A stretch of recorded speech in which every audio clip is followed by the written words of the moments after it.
Decía que ojalá que esa situación de privilegio odiosa que irrita no llegue a la República Dominicana, y tenemos con nosotros en la entrevista central a una de las personas que va a evitar, o que puede evitar, o que tiene la capacidad de evitar que esa situación se presente aquí. Él es Mario Lama, es el director ejecutivo del Servicio Nacional de Salud. Buenos días, doctor Lama. Buenos días, gracias por la invitación. Un placer.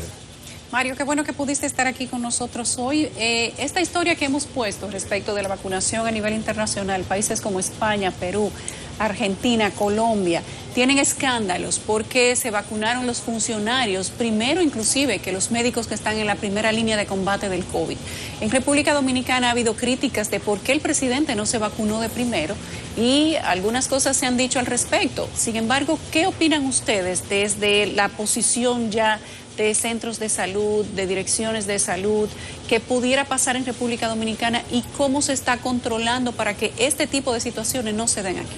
Lo primero es que el presidente de la República emitió una señal clara cuando decidió no tomar el paso de ser de los primeros en vacunarse. De hecho, él tiene el derecho porque es seguridad de Estado la salud del presidente y se debe velar por eso, pero el presidente decidió que los médicos son el personal clave, como se ha decidido en la etapa de vacunación, la fase de la vacunación. La fase 1A donde estamos establece que los primeros en vacunarse son los médicos que están trabajando en los hospitales COVID, la fase 1B, luego el resto del personal sanitario, entre otros, y se ha ido cumpliendo con todo el rigor del protocolo lo que está establecido, y eso ustedes lo han evidenciado a través del seguimiento que se le ha dado en la prensa. La mayoría de los que, creo que todos de los que estamos en el gabinete, todavía no hemos sido inoculados con la vacuna, y eso es una clara señal de respeto que hay a los protocolos que están establecidos. Yo estoy ansioso esperando que me toque mi turno, creo que me tocará rápido, porque ya de la etapa 1A entramos a la etapa 1B, donde ya nos corresponde como personal sanitario estar dentro de este grupo. Doctor Lama, con respecto a las vacunas, sabemos que ya han llegado al país 50,000 dosis de AstraZeneca fabricadas en India. La pregunta que mucha gente se hace, por supuesto, es cuándo llegan las demás, pero aunque no haya precisión sobre la fecha exacta, ¿qué se puede adelantar con relación a las negociaciones que hay con el gobierno ruso para la vacuna Sputnik y también con el laboratorio estadounidense Moderna? Mira, el presidente de la República y la vicepresidenta, que han tenido el comando desde que se llegó al Estado, recordarle que al llegar al Estado esta gestión, el presidente y la vicepresidenta no habían encontrado ningún tipo de acercamiento, que es algo que debe llamar la atención, como las autoridades pasadas, de marzo a agosto, no establecieron ningún tipo de acercamiento a estas grandes farmacéuticas. Y la mayoría de los países del mundo habían adelantado en estos procesos de negociación. Gracias al esfuerzo y toda la gestión del presidente de la República pudimos ser incluidos en muchas negociaciones. Y el presidente ha asegurado 10 millones de vacunas AstraZeneca, casi 8 millones de vacunas Pfizer, unas 110,000 vacunas AstraZeneca de la India, las 768,000 dosis de China, y se está haciendo otras negociaciones para asegurar prácticamente la vacunación universal de todos los dominicanos. Y te puedo decir que posiblemente en esta semana vamos a tener noticias importantes que nuestro presidente estará haciendo público, y el acceso se va a acelerar en los próximos días, y mucha gente podrá posiblemente poder accesar a esta posibilidad de normalidad que ya estamos visualizando en un futuro no tan lejano.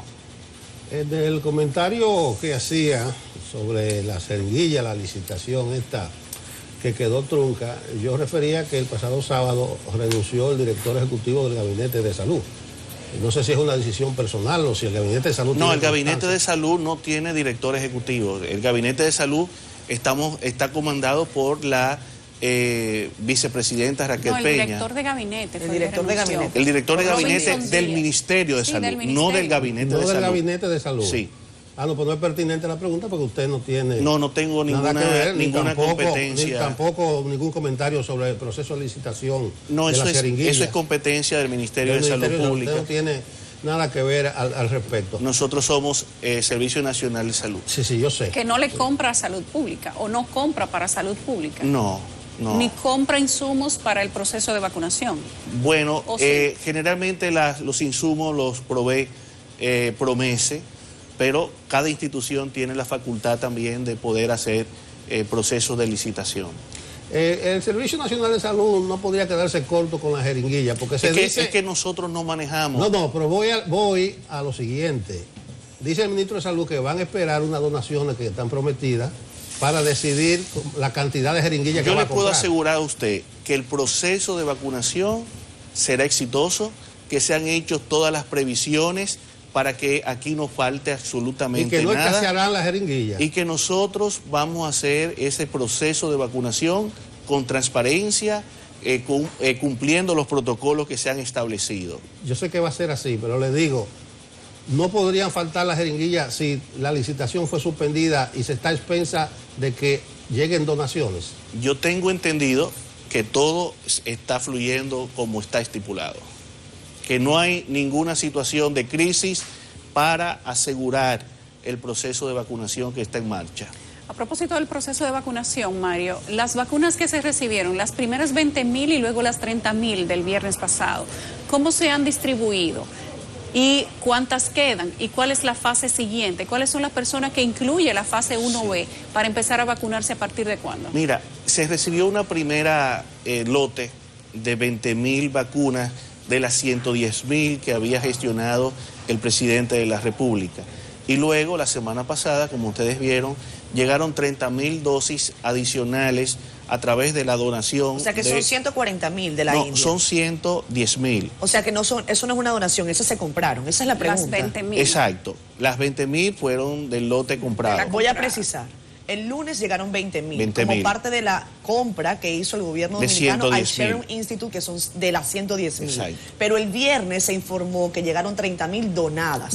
¿Se suman entonces a las 110.000? Tengo entendido que sí. Tengo entendido que el gobierno de la India va a donar 40.000 dosis. Y de esta llegaron 30.000. Entonces serían en total 150.000 dosis de India. Tengo entendido, si los números no me engañan. La fase, Mario, ¿quiénes van ahora? En la fase 1 está contemplado el personal de primera línea. En la fase 1B ya el resto del personal hospitalario, que son casi 200.000 personas. Solamente en el Servicio Nacional de Salud, en la parte sanitaria hay casi 60.000 personas y luego en la parte de gestión hay casi unas 30.000 y todo el que está en el área sanitaria trabajando en los hospitales debe accesar posiblemente a esto y luego se va sumando grupos de riesgo, 60 años con morbilidad, luego 60 o más años con morbilidad y se van agregando, el protocolo está todo estipulado fase por fase. Doctor Rama, en cuanto a la confianza, se habla de que en el punto inicial de partida del Plan Nacional de Vacunación, 40% de la población aproximadamente no estaba 100% segura de que quería vacunarse. ¿Han podido ustedes calcular, conforme han avanzado los días, cómo va ese porcentaje? Mira, todo lo desconocido genera dudas. Y comenzar con un 60% de intención de vacunación es muy alto. A medida que la población va viendo que los vecinos, los familiares se ponen la vacuna y que no ocurre ningún evento importante, va generando confianza. Se han puesto casi 200 o más de 200 millones de dosis en el mundo. Hace 2 días yo estaba revisando y estaba muy cercano a los 200 millones de dosis. Y los efectos secundarios son mínimos. Y ya aquí tenemos 14.000 personas vacunadas y no hemos tenido ningún evento adverso de importancia. Nadie se ha desmayado como en Sí, Estados Unidos. se han sentido mareados uno que otro, pero... ¿Pero tiene que ver eso directamente con la vacuna o con el miedo que tiene la gente? Posiblemente el miedo. Eso es muy... No, y las expresiones de dolor no duele, no duele. Tiene que ser por miedo. No duele.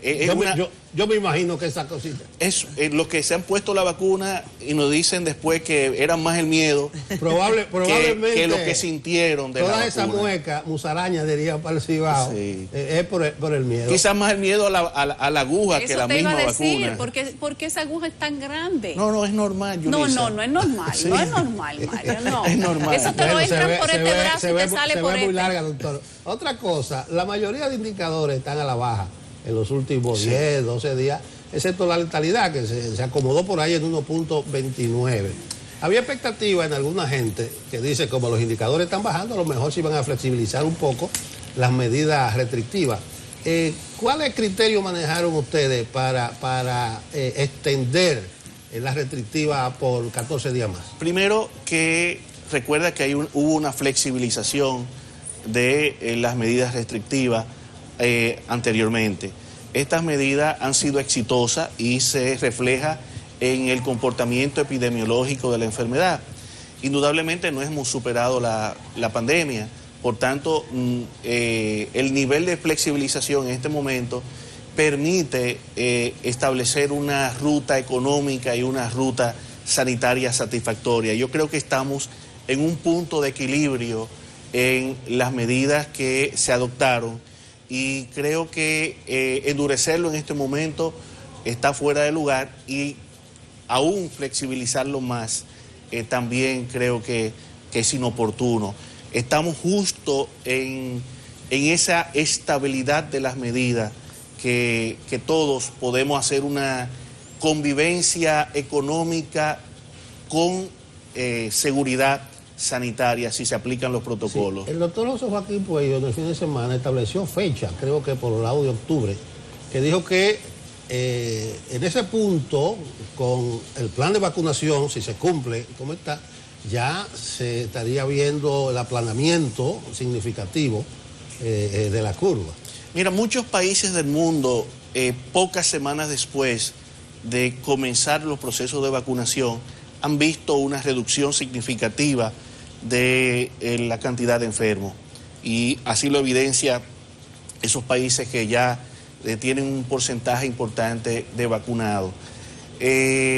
Los estudios reflejan que tras la primera dosis, 7 a 14 días después, ya comienza a tener cierto nivel de seguridad la vacuna. Claro, eso no implica que un vacunado no se pueda contagiar, pero si se contagia, posiblemente la enfermedad, la evolución de la enfermedad sea mucho más leve y la posibilidad de mortalidad también se reduce.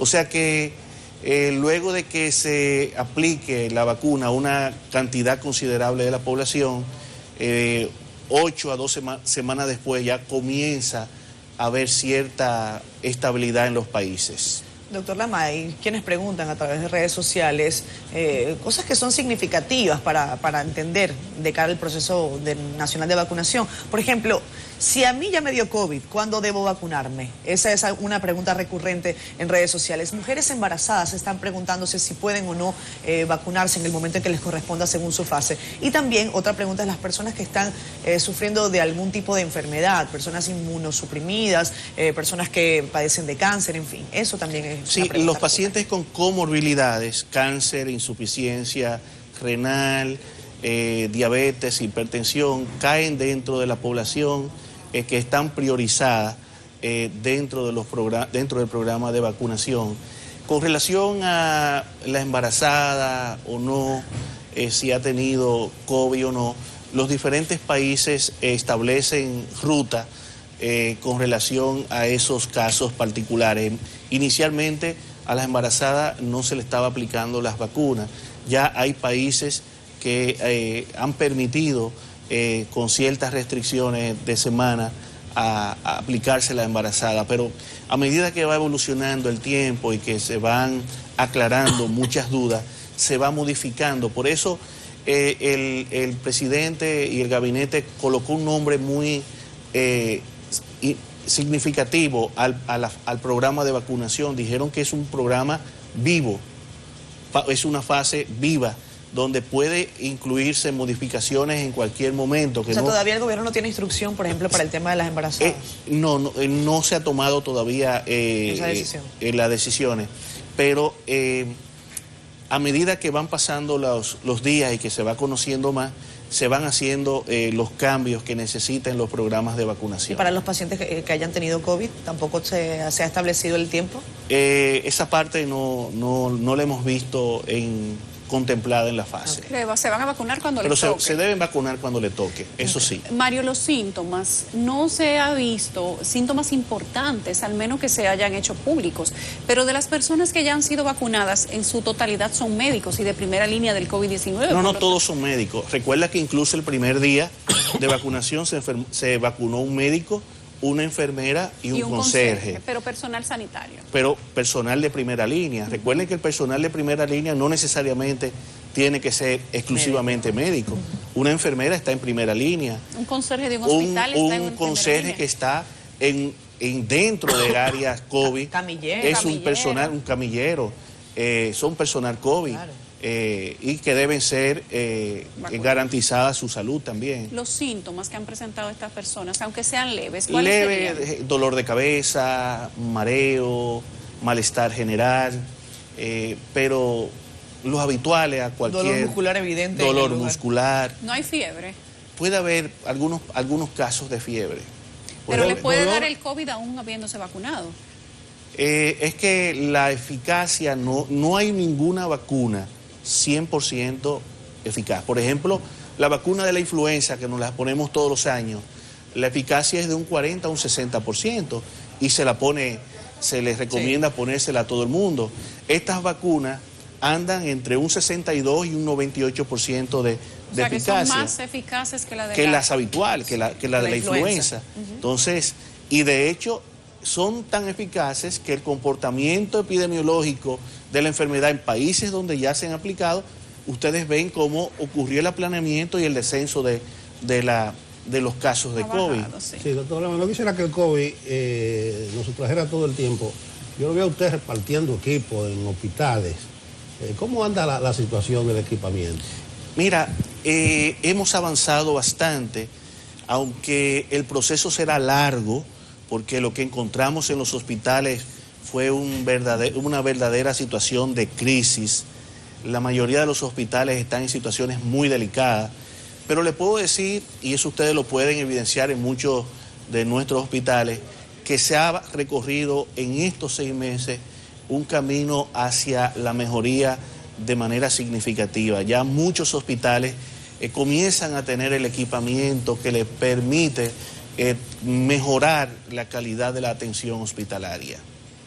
Doctor Lamay, antes de despedirlo, queríamos consultarle también su opinión sobre lo que ha ocurrido con el programa de vacunas equitativas de la Organización Mundial de la Salud, conocido como COVAX. ¿Qué cree usted que ha ocurrido allí? Mira, es una situación muy delicada. Países ricos han acaparado no solamente la totalidad de las vacunas para su población, sino que incluso han almacenado vacunas, tienen más vacunas que las que necesitan.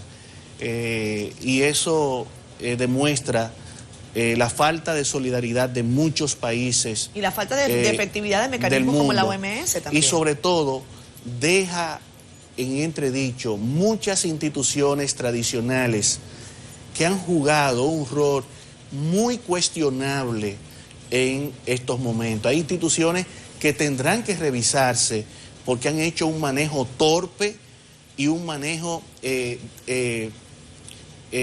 poco amigable con los países del mundo. Países como Canadá, países como Estados Unidos. Canadá tiene más del doble de lo que necesita su Canadá población. tiene, no más del doble, Canadá tiene posiblemente vacunas hasta para turismo de vacuna, eso es cuestionable realmente lo que está ocurriendo. Bien. 10 países o menos del mundo acaparan más del 80% de todas las dosis de vacuna.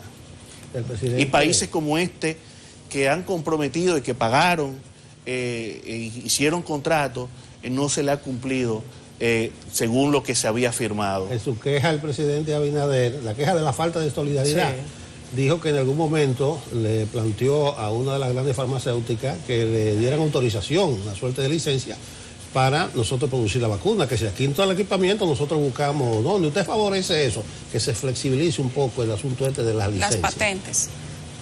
Bueno, debería ser, pero imagínese, es un gran negocio para muchas, para muchas farmacéuticas, lo que también podría cuestionarse por qué no se ha declarado patrimonio de la humanidad la patente de coronavirus, Claro. Que debería también plantearse esta posibilidad. Pero doctor, además el rol de organismos multilaterales. ¿Para qué estamos en esos organismos multilaterales? ¿Cuál es la fuerza, la fuerza que tienen? Por eso ¿Para le digo, aquí serán, debe ser cuestionada muchas instituciones, Claro. Entre comillas, tradicionales de la equidad y de la solidaridad con los países pobres o los países de menor acceso a estas tecnologías. En momentos como este, cuando quedan en evidencia realmente que también funcionan para lo que dicen que funcionan. Así es. Bueno, gracias, doctor Lama. Esa parte de su expresión de patrimonio de la humanidad, yo he venido abogando aquí y hay un documento que circula en gran parte del mundo que dice no a la patente. La salud no es un negocio. Ojalá que pueda tener acceso yo sé que estamos cortos de tiempo, pero también es un riesgo, porque si ocurre esto, las farmacéuticas, que son los que toman el comando en las investigaciones, tampoco estarían motivadas a buscar soluciones rápidas de salud, porque nadie le garantiza el retorno de la inversión que hacen.